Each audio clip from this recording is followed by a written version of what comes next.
अस्सलाम वालेकुम नाज़रीन, खुशामदीद कहेंगे। प्रोग्राम आप देख रहे हैं फ्रंट पेज। थोड़ी सी प्रोग्राम शुरू करने में ताख़ीर, जिसकी माज़रत। रोज़ाना एक्सप्रेस से शुरू करते हैं आज का प्रोग्राम और दीगर अखबारात की तरफ चलेंगे। आगे बढ़ने के लिए माजी की जंजीरें तोड़ना होंगी। वज़ीर आज़म करतारपुर राहदारी का संग बुनियाद रख दिया। फ्रांस और जर्मनी जैसी एक यूनियन हम क्यों नहीं बना सकते। अमन के लिए अस्करी और सियासी क़यादत एक सफ़े पर है। एटमी क़ुव्वतों में जंग का सोचना पागलपन, क़ुव्वत इरादी से मसला कश्मीर हल हो सकता है। पाक भारत तिजारत की बड़ी गुंजाइशें, 70 बरसों में दोनों तरफ से गलतियाँ हुई और दूरबीन से देखने वाले गुरुद्वारा दरबार साहब आ सकेंगे। पाकिस्तान में प्यार ही मिलेगा खिताब। करतारपुर कॉरिडोर का इफ्तिताह तारीखी, लेकिन पाकिस्तान से मुज़ाकरात शुरू नहीं होंगे। भारत की ढिठाई, दो तरफ़ा बातचीत और करतारपुर बॉर्डर मुख्तलिफ मामलात हैं। भारत कई बरसों से कॉरिडोर खोलने का मुतालबा कर रहा था। पहली बार किसी पाकिस्तानी हुकूमत ने इस मामले पर मस्बत जवाब दिया।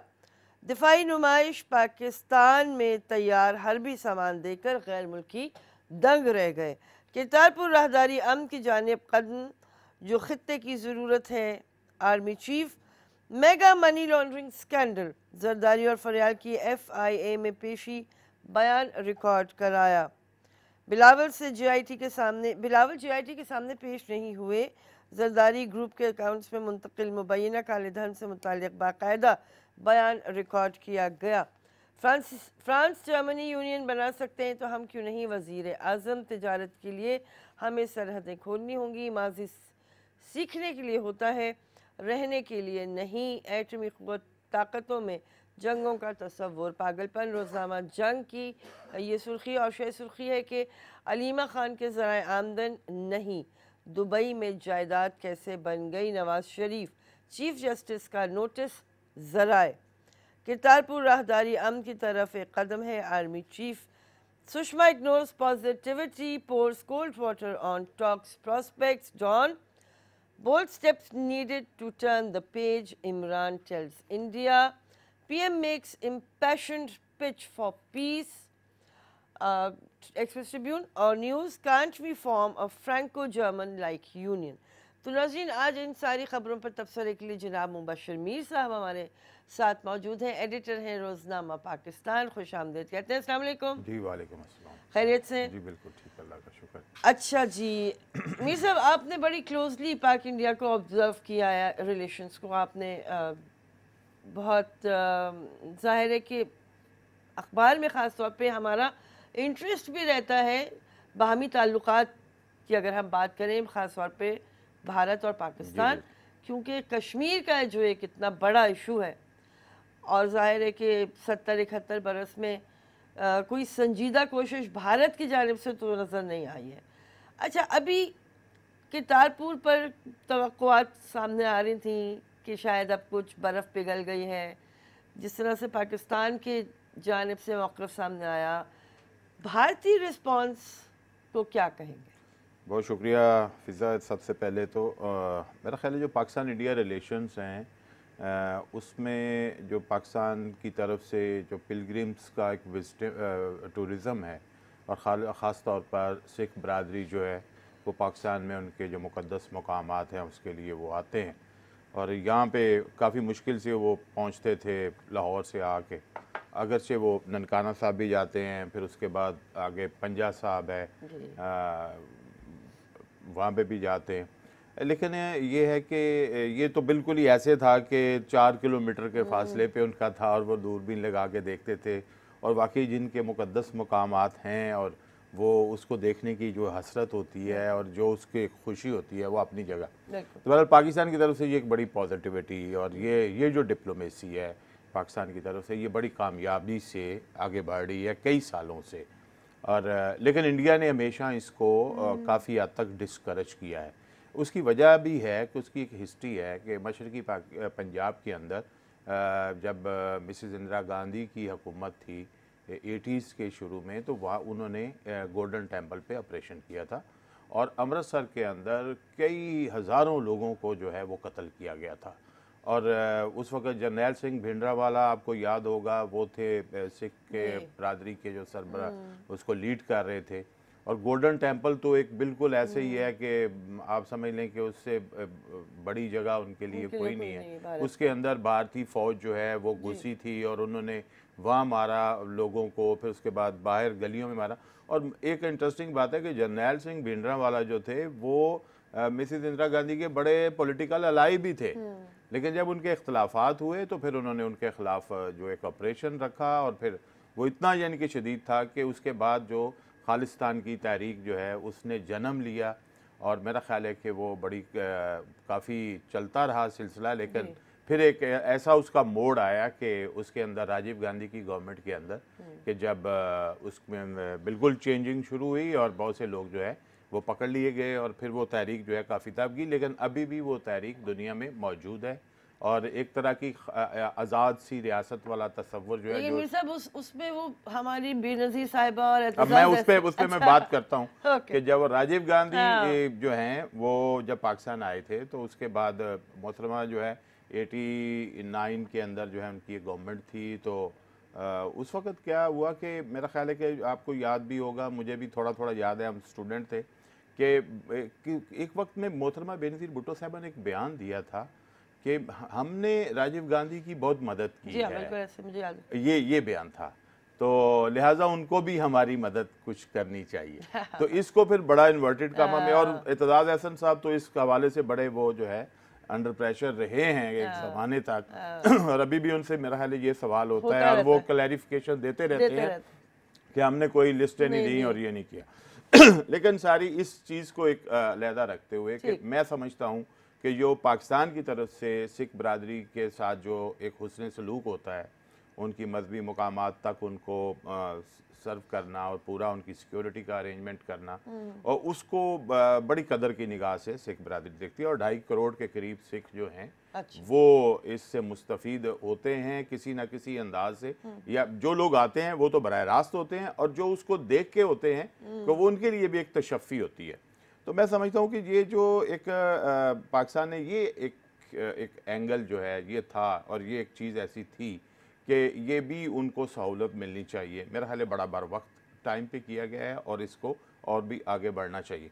लेकिन जो इसके साथ उम्मीदें जुड़ी हुई हैं वो इम्पॉर्टेंट है। मेरा ख्याल है कि इंडिया को बड़ी इस वक्त जो है इस हवाले से बड़ा बैकफुट पे चला गया है और उनकी वो फॉरेन मिनिस्टर जो हैं वो भी नहीं आई कि पाकिस्तान इससे बड़ा कुछ गेन करना चाह रहा है और साथ ये बयान भी दे दिया कि नहीं इसका मतलब मज़ाकरात नहीं है। तो ठीक है, मज़ाकरात नहीं है, लेकिन बहरहाल इसका मतलब ये है कि आप बेहतरी की तरफ जाना नहीं चाह रहे। इसमें सबसे जो नेगेटिव पहलू आ रहा है इंडिया की तरफ से वो हमें लेंगे, जो पाकिस्तान कह रहा है कि हम 2 कदम आगे बढ़ जाएंगे और आप 1 कदम उठाने का इरादा भी जाहिर नहीं कर रहे, बल्कि कह रहे हैं नहीं ऐसा कुछ नहीं है। अच्छा, इसमें एक चीज़ और भी है कि जो इंडिया में अगला साल है वो इलेक्शन का साल है और आपको याद है कि इंडिया के अंदर जब भी इलेक्शन होता है ना तो वो पाकिस्तान की तरफ उनके जो हवाई फायरिंग है ना वो शुरू हो जाती है और ख़ास तौर पर जो बीजेपी का जो स्टाइल है वो पाकिस्तान के ख़िलाफ़ जो है। अब देखिए मोदी साहब भी जो है जब अपनी कैंपेन कर रहे थे तो वो पाकिस्तान के खिलाफ, अच्छा वो खारजा पॉलिसी के ऊपर गुफ्तगू कर रहे होते थे और पाकिस्तान के अगेंस्ट कर रहे होते थे। अच्छा, एक चीज़ मैं तो ज़्यादा हैरान इस बात पे होता हूँ कि भारत के अंदर जी बड़ी तारीफ़ की जाती है मुसलसल इलेक्शन और एक बड़ी डेमोक्रेसी दुनिया की और एक बड़ी ज़बरदस्त दानश्वर क्लास और बहुत बड़ा मीडिया, बड़े इंसानी हकूक़ की तंजीमें और ये और दुनिया में उसका इमेज शाइनिंग फ़लाँ फ़लाँ फ़लाँ। तो लेकिन जब इस तरह की जो वहाँ पे हरकतें हो रही होती हैं तो हमें सिर्फ चंद एक आवाज़ें सुनाई देती हैं जो हिम्मत करती हैं, जिसमें सिद्धू साहब की जैसी आवाज़ है, जिसमें अरुंधति राय जैसी आवाज़ है। तो इस तरह की आवाज़ें, एक बड़ी अच्छी तवाना आवाज़ थी जनाब कुलदीप नैयर साहब की, उनकी एक बड़ी तवाना आवाज़ थी जो बड़ी रियलिस्टिकली गुफ्तगू करते थे। तो ये बड़ी फ्यू, इतनी 100 करोड़ से भी ज़्यादा की आबादी में से सिर्फ चंद एक मैं नाम ले सकता हूँ, माइट भी कुछ और भी होंगे जो मुझे अब इस वक्त याद नहीं आ रहे, लेकिन मैं समझता हूँ कि इतनी बड़ी जो एक डेमोक्रेसी है और उनके अंदर इतनी करेज जो है वो जब फॉरेन पॉलिसी की बात आती है तो वो फिर उधर ही खड़े हो जाते हैं कि जो कि एक स्टीरियोटाइप किस्म का मौक़िफ़ जो है उनकी अपनी गवर्नमेंट रखती है। तो लिहाजा इसमें ये सोचने की बात है कि जो इस तरह की इंडिपेंडेंस में, फिर इसका मतलब है जो एक थॉट्स की इंडिपेंडेंस है, जो एक इजहार राय की इंडिपेंडेंस जो इंडिया की तरफ से बात की जाती है, वो है नहीं। कि मसलन आप देखें ना कि उनका मीडिया जिस तरह, अब मीडिया को एक तो देखना चाहिए कि अगर हम समझते हैं कि हम कहते हैं जी इंडिया का जो मीडिया है वो तो एक तरह का इस लिहाज से इंडिपेंडेंट हो सकता है कि वो गवर्नमेंट की बिजनेस पे ट्रस्ट नहीं करता या रिले नहीं करता, बल्कि उसका प्राइवेट बिजनेस बहुत बड़ा है। ठीक है, तो पाकिस्तान का मीडिया तो बहुत छोटा है उसके मुकाबले में, और पाकिस्तान का मीडिया जो है काफ़ी हद तक गवर्नमेंट की एडवर्टीजमेंट पे जो है वो उसको करना पड़ता है, भरोसा करना पड़ता है, इन्हिसार करना पड़ता है। लेकिन इंडिया मीडिया जो है वो तो बहुत बड़ा मीडिया है, उसके लिए तो प्राइवेट सेक्टर उसका बहुत बड़ा है। तो वो फिर कौन सी ऐसी चीज़ें हैं कि इसका मतलब है कि वो लोग अगर एक सारे लोग एक ही जैसी बात कर रहे हैं इस तरह की, तो इसका मतलब है कोई भी नहीं सोच रहा। नहीं, तो लिहाजा हमें ये देखे जो बाइस्ड बात है, पॉपुलर नारा है ना वो अमीर साहब। अच्छा, ब्रेक लेते हैं, जी जी, वापस आएंगे। नाज़रीन, प्रोग्राम आप देख रहे हैं फ्रंट पेज।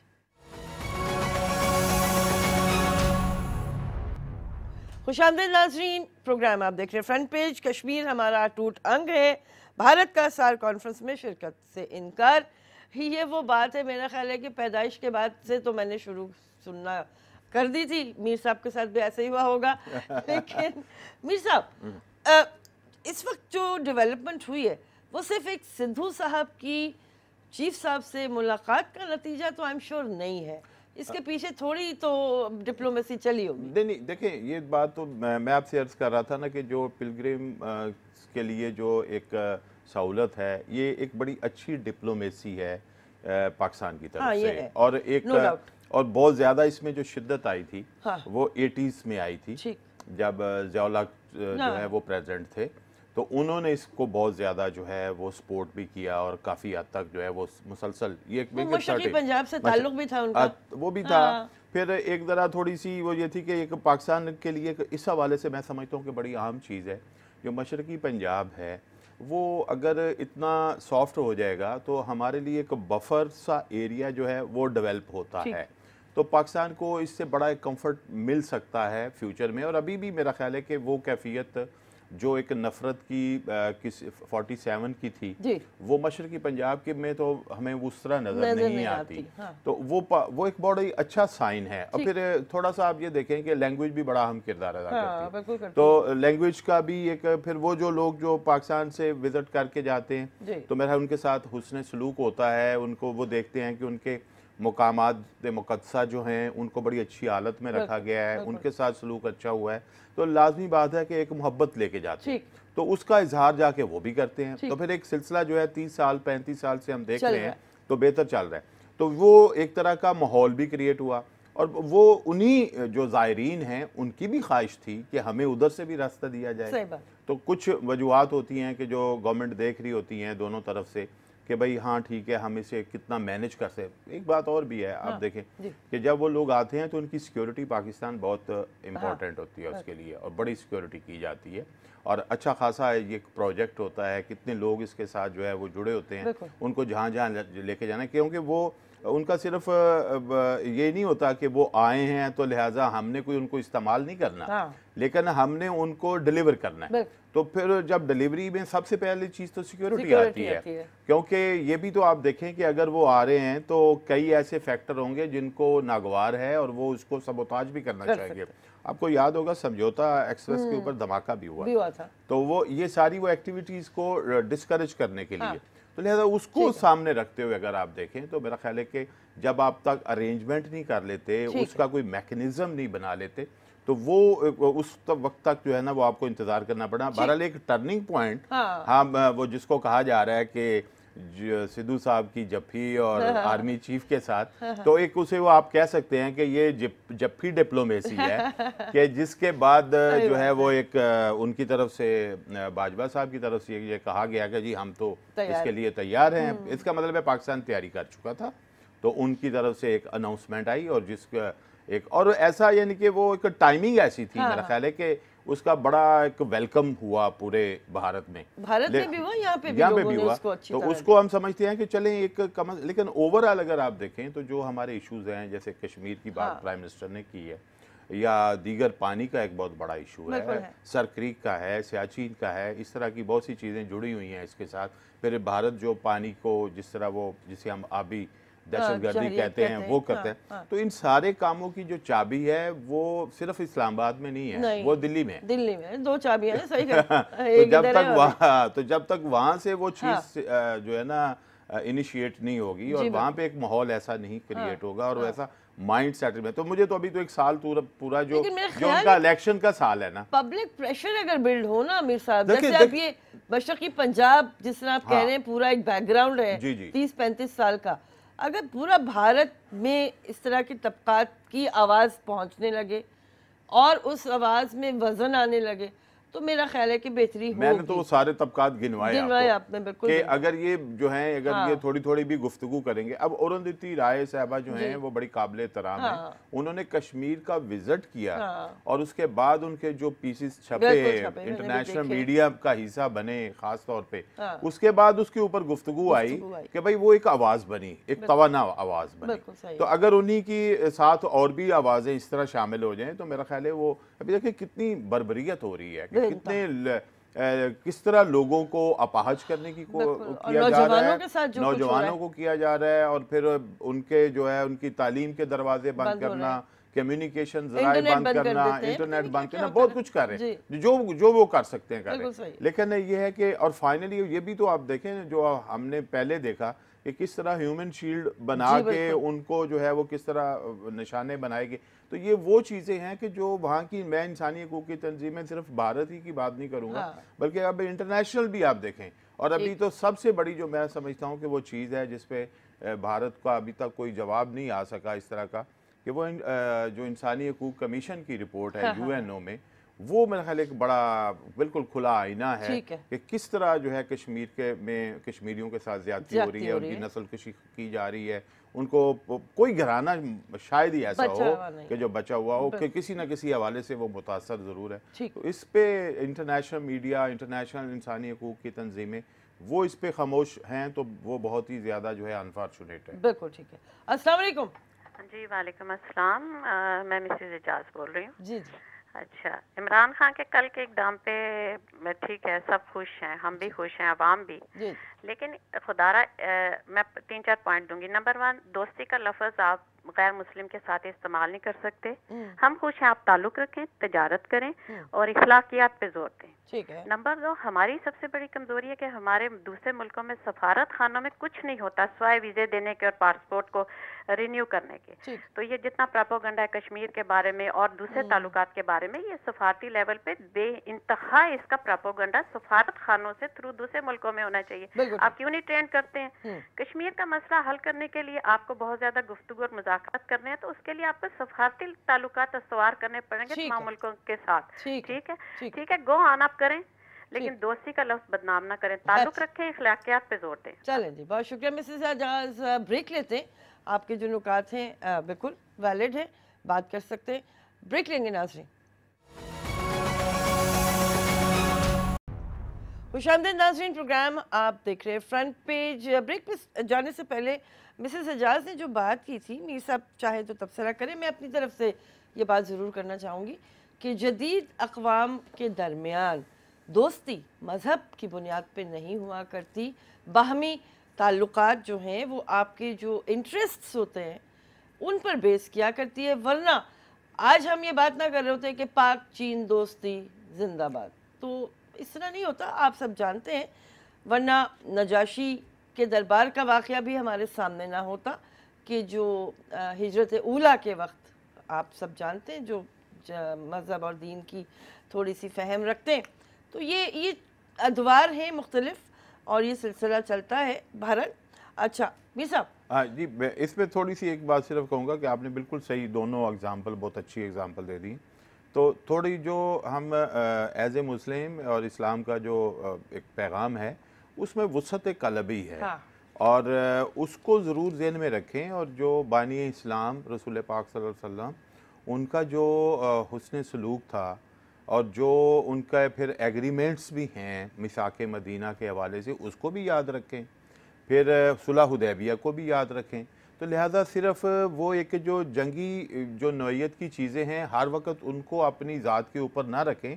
वो बाज़ दफ़ा ऐसी थी कि जो आपको करनी पड़ गई दिफा में या किसी न किसी और रेफरेंस में, लेकिन जो ओवरऑल उनका जो एक उसवा हुस्ना है वो क्या है, वो लोगों के साथ सलूक है अच्छा। और कुरान पाक की बात करें तो वो हर जगह इंसान को मुखातब कर रहा है, सिर्फ एक मुसलमान को मुखातब तो नहीं कर रहा। तो ये मेरा ख्याल है कि वुसअत क़ल्बी जो है वो बहुत ज़रूरी है।